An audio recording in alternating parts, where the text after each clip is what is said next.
Welcome to Restoring Education in America with Priscilla Rahn. She's a master educator and author, leading the conversation to restore the American mind through wisdom, virtue, and truth.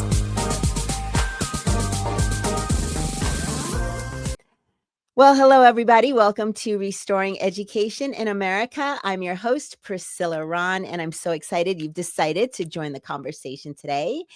We are well on our way to opening our private classical school, Excalibur Classical Academy. We're opening in the Centennial, Colorado area. We've got all of our mentors hired, and we are enrolling students as we speak. Our mission and vision is restoring America's heritage by developing servant leaders who are keepers and defenders of the principles of freedom, for which our founding fathers pledged their lives, fortunes, and sacred honor. So if you have a young child, kindergarten through third grade, who's starting school this fall, please go to our website to enroll. It's excaliburclassicalacademy.org. And if you just want some more information, reach out to us on that website. I'd be happy to share a little bit more with you. We're also offering 100% scholarships for all of our inaugural families. So it's an exciting time to be a part of something new. Come join us. And, you know, we are really big on mentors at Excalibur Classical Academy. And one of the most famous mentors that we will be talking about is Frederick Douglass. He is an important figure in the history of our nation. And I am so excited to bring my friend to the stage who has dedicated his life to the story, mission, and vision of Frederick Douglass. And I'm going to bring him to the stage right now. Welcome to my friend, KCarl. Hi, KCarl. How's it going? Doing great. Nice seeing you again. It's been a long time. Yes, way too long. So I want to introduce you to my viewers because you have been very instrumental in my life, extremely supportive from the time that I have met you.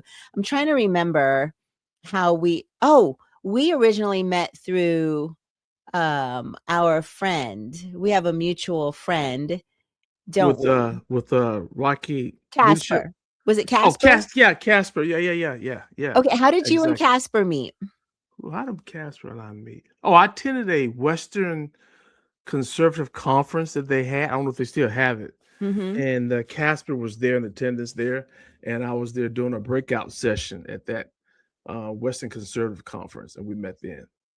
Okay, and then he introduced us, and we met, and we have been friends ever since. You've come out to Colorado several times and been a speaker at a conference I had put on, and then you came out again and was a guest speaker and said, I want to do a fundraiser for you when I was running for office, and you've just been really instrumental. And we've had you out at Leadership Program of the Rockies. That's correct. To be a guest speaker because you are just so phenomenal. But you have authored a couple of books, one of which I have in my hands, which is Frederick Douglass, Republicans, the Movement to Reignite America's Passion for Liberty.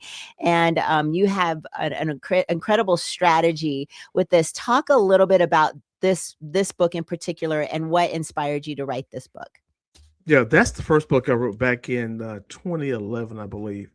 Again, the book is titled is Frederick Douglass, Republicans, the Movement to Reignite America's Passion for Liberty.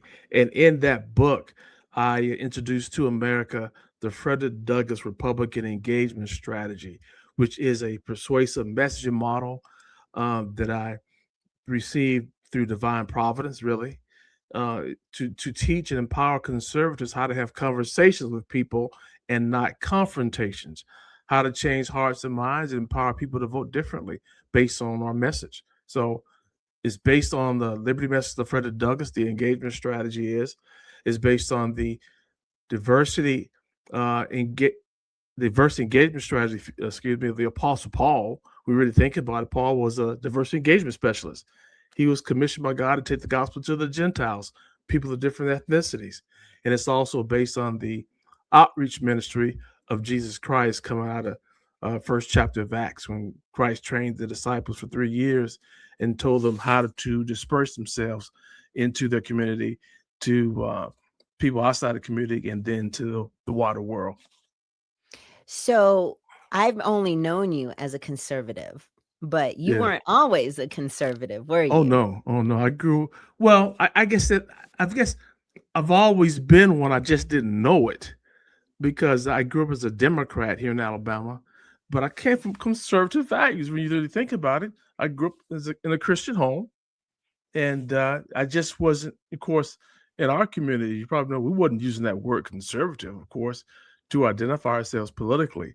And then as I got older and I studied the two political organizations, realized that my values then were more aligned with conservatism. Then that's when I started using the word conservative to identify myself with a lot of headache and pain. When I was growing up, the only thing I heard about my heritage was like, I'm a descendant of slaves, slavery, slavery, slavery, slavery. And then maybe a little bit about Martin Luther King Jr. We never even really talked about Frederick Douglass. And it was from your many lectures and from your book, I learned, well, Frederick Douglass was born a slave. He freed himself, became the author of, was it 4 or 5 autobiographies? 3 autobiographies. 3 autobiographies, but there's a 4th book. I believe. He wrote a 4th book. It's Okay. a novel called now you got me stumped here. um, it's about a slave ship where these guys took over the slave ship. The Okay. heroics. It's called The Heroic Slave. That's the title of the book. The Heroic Okay. Slave. Yeah. So I mean, it's crazy. He taught himself how to read and then became an author, and then the advisor to 5 Republican U.S. presidents, born a slave, died essentially a millionaire. Yeah, with $300,000 in savings at that time, which is over $10 million today. So if he's not a victim, we're not a victim, That's right? right. Yeah, Okay. nobody can out-victimize Frederick Douglass, really, when you think about it. Right. So makes me wonder, what are we doing? So I had to go write a book. So I wrote a book, my shameless plug, Restoring Education in America, which is why now I have my show, Restoring There you go. Education in America, Yes. because I'm like, if Frederick Douglass could do it, I could do it. That's exactly right. Right? Okay. So I want to go into this new book that you've written. It's called The Battle for America's Soul. And it really was you also who brought up the fact that Frederick Douglass and Karl Marx were born the same year. But I want to ask you this. Okay, so what made you decide to put Frederick Douglass and Karl Marx in the same room? Well, And why do you think Frederick Douglass wins the debate? Oh, very good question.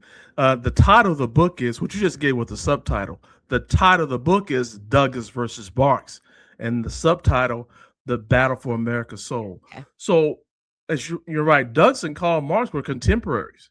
They were both born in 1818. They never met, but Karl Marx wrote the Communist Manifesto 1848. Douglass wrote his first autobiography in 1845. So they were writing about how to overcome oppression. 2 different worldviews. So I said, wait a minute, these guys were contemporary and they never met. What would Frederick Douglass have to say to Karl Marx if I put them in the same room? So we came up with 31 debates, and the source of the debates is based on source documents. It's based on what they said, what they wrote, all the things Karl Marx wrote about in terms of the claims of Marxism, attacking free speech, religion, our God-given rights, where our rights come from. Douglass also wrote about those things. And so we put them in the same room, and they're debating each other. Of course, Douglass wins, not because we rigged it that way, not because we diminished Karl Marx. Douglass won. He wins all the debates because Douglass was right. Because here we are in 2026. We can look at the 20th century, and we can see that wherever Marxism has ever been put in place, it has created misery, poverty, and massive deaths. So when Douglass is arguing with Karl Marx, we know Douglass is going to win because Douglass was right, and we have history to prove it. Interesting. Okay, so most people know Frederick Douglass to be an abolitionist. That's how we think of him. But what is it about him that people don't know that you want them to know about him? Frederick Douglass, in my view, is the most sophisticated thinker when it comes to the U.S. Constitution, where our rights come from, rights coming from God, and the whole idea about what liberty is all about. And so people know, like they know he was an abolitionist, he fought for slavery, but they don't know Douglas' arguments. Douglas wrote about our God-given rights. He wrote about immigration. He wrote about parental school choice, or based on his experience. He wrote about economic prosperity. He wrote about the right to bear arms. He wrote about, I mean, I can just go on. He wrote about immigration, I mentioned before. He wrote about that we should respect those of our founding fathers and his admiration for the U.S. Constitution. So when you think about it, all the claims of Marxism, socialism, communism, Douglas refute those not only with his words, but also with his life. Wow. Yeah. So I think it's really interesting that Frederick Douglass, we know now, was one of the most prolific experts in the Constitution. I mean, to read some of his words, it just proves that he studied the Constitution and he held our presidents and our nation accountable. And Douglas was all homeschooled. Douglas started his own homeschooling program, Priscilla, because he rejected the slave master's Common Core curriculum. So exactly what he did. And here's a man, no formal education, ended up being an advisor to 5 U.S. presidents. That's pretty powerful. Yeah. Pretty powerful. I mean, there's no excuse. Even if we can't get to our presidents these days, we can definitely write a letter, or, I think writing a letter to our nation's president is powerful. I did that when I was in middle school. I wrote to President Reagan, and I actually got a letter back from the White House. I just remember that like it was yesterday. Well, I need to put you on my staff then, man. You can write some letters for me and get some messages back from the White House. I've been unsuccessful, but yeah, but you're right. You know what I think it is? I think they love getting letters from kids. I think if you're a child and you're writing a letter, they can tell it was handwriting, so we didn't have typewriters or anything like that. And I think they were just like, let's write this letter back. Well, they don't want to be known for not answering a letter from a child, right? Who wants to have that kind of reputation? Right. And it was a positive letter. I was thanking President Reagan for bringing prayer back in school. So of course, so the rule of thumb is don't be nasty when you write a letter.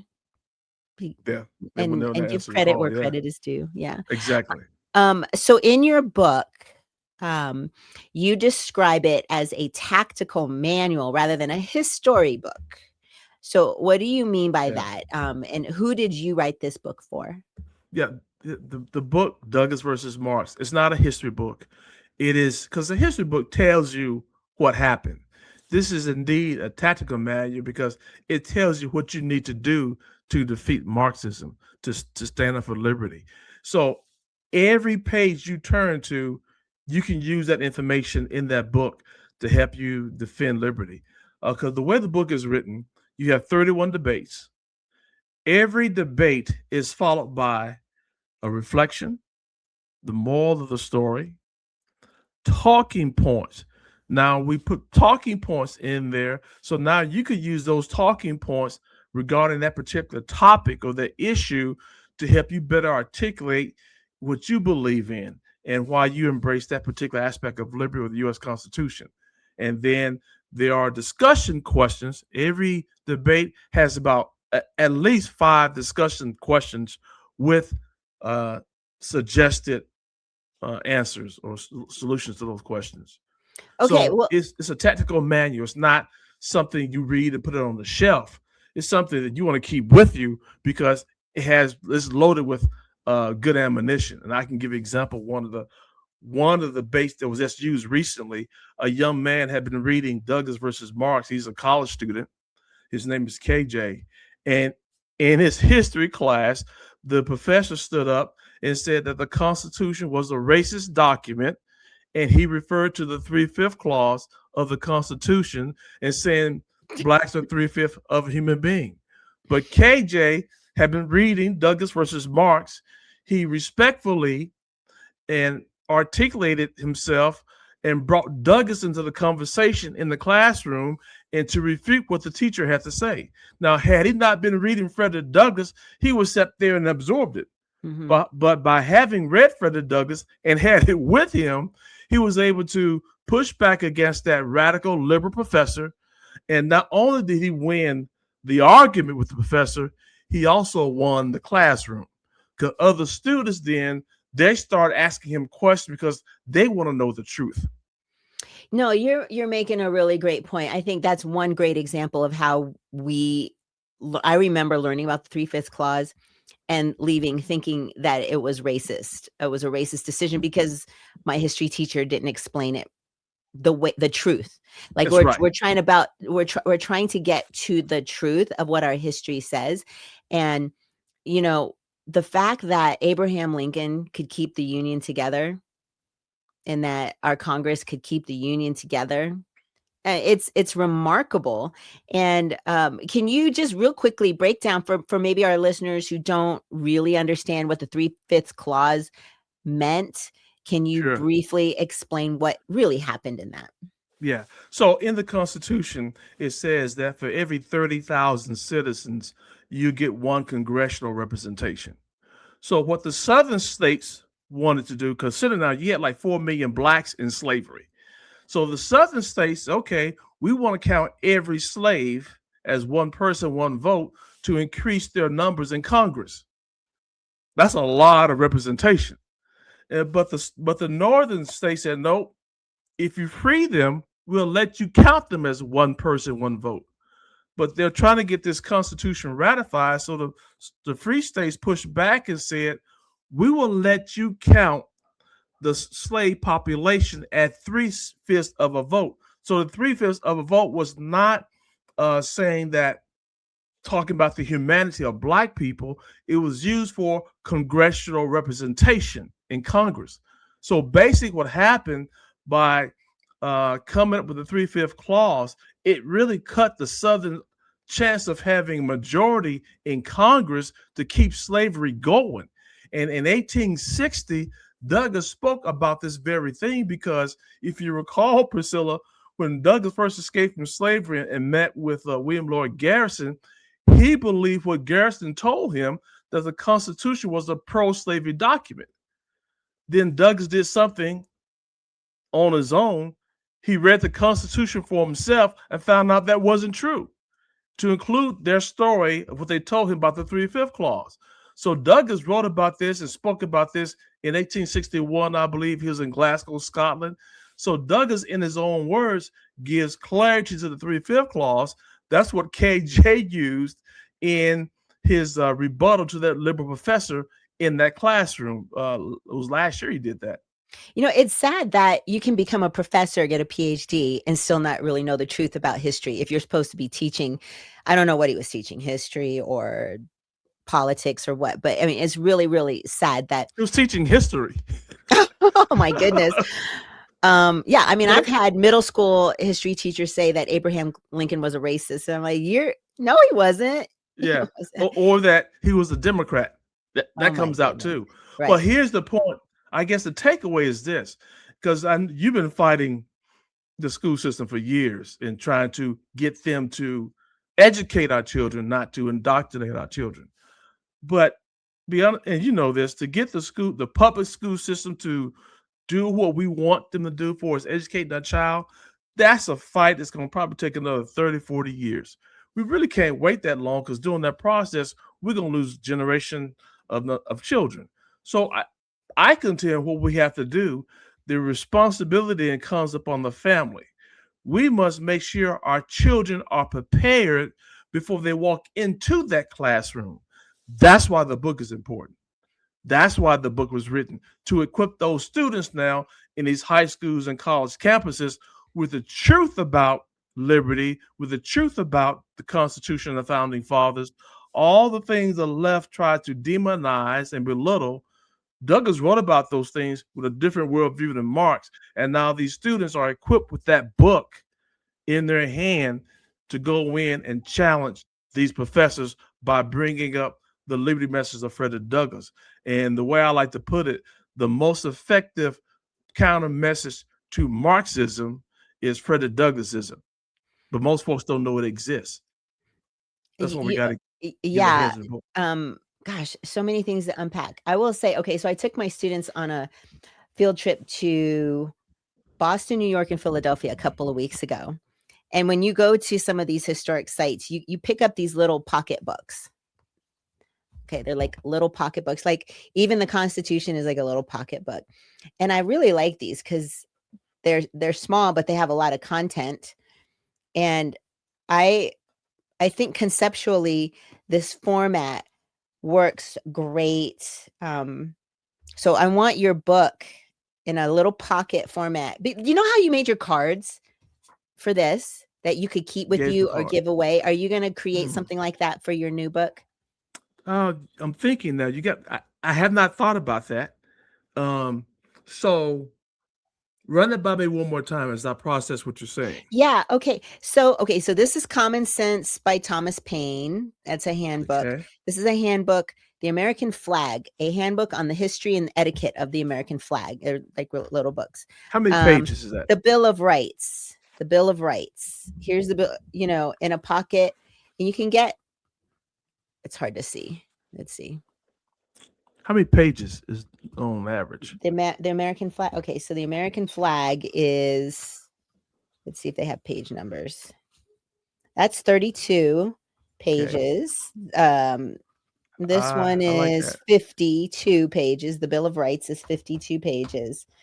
Common Sense. I have one from George Washington's Wisdom, 150 quotes of George Washington, but this one is 70 pages and they're all, little compact books, and there's 4 different ones.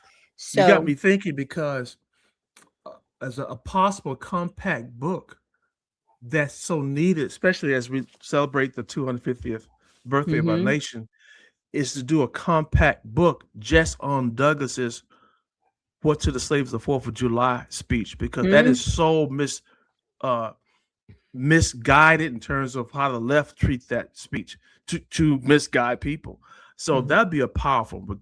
I'm thinking about, I'm gonna do that because in the book Douglass versus Marx, that's not one of the debates that come up. But they do talk about the Constitution and the Founding Fathers as debates, but not that particular lecture or that particular speech Douglass gave. That is so important because our children, once again, need to know the truth about that speech. So now you got me thinking. That's easy something I can probably knock out in the night. Good. I'm here to give you more ideas, and iron sharpens iron, right? When we talk about. Okay, so we are coming up on our 250th birthday. To your point, Fred, we all know Frederick Douglass's first 4th of July speech, what to the slave is the 4th of July. He did another speech on 4th or 5th of July, either a few years later or the next year. I can't remember the date. If Frederick Douglass was alive today, what do you think he would say? I think he'll say the same thing he did in that "What to the Slaves of the 4th of July." We don't have 4 million blacks in slavery like we did at the time when he gave that speech, but we're dealing with situations now where Marxism is trying to enslave all of us, regardless of your skin color. And a lot of people today think Marxism, especially young people who never heard the liberty message through Douglass's lens, they think Marxism is cool. So I think one of the things that what Douglass would say is what he told people then. The Founding Fathers fought for liberty. He praised the Founding Fathers. And then Douglass said, look, we got to get involved, though. You just can't sit this thing out. You got to get involved in the education of your child. You got to get involved to make sure our children know the truth about this country, because if they don't know the truth, they can never recognize a lie. So I think that speech, that 4th of July, "What to the Slave of 4th of July," is an eternal message. And so that's what he said then. It's the same thing today. We can't be hypocritical about liberty. We can't allow some people live a life of liberty in the United States, but deny it to others. But we all got to come together, understand the significance of our U.S. Constitution, understand that our rights come from God. That's the big piece. Then once you understand that, everything else falls in place. Yeah, at my school, Excalibur Classical Academy, that is part of our mission and vision, restoring America's heritage. It's deeper than history. When we say our heritage, it's about our inalienable rights that come from our Creator. That is our heritage, because that's what makes us different from other nations. The government doesn't give us our rights. We're born with these rights. And even if you don't believe in God, we understand that our rights don't come from the government. Because if the government can give you your rights, the government can take them away. Wow. But you know what? You're singing my song, because if I had to suggest which of the debates I would say is the must read, on what I did was, there are 31 debates, okay, 1 to 31. I came up, because the book is in the second edition, and in the second edition, I came up with debate number 0. Debate number 0 means this debate right here is the foundation to everything else. If you don't understand the debate number 0, you don't understand the significance of free speech or the right to vote. And debate number 0 is, where do our rights come from? If you don't get that answer right, in terms it comes from God, or your food think it comes from government, well, think about that. And once you draw it down to a logical conclusion, if our rights come from government, like you said, then the government has the power to take those rights away. And then, so our right to vote, our right to our religious freedom, it all depends on, if under Marxism, who's in power. And it depends on their willingness to allow us to have those rights, right? Mm-hmm. So that's why it's so important. And Douglass and Marx are debating this in debate number 0, where our rights come from. And here's something very important. Douglass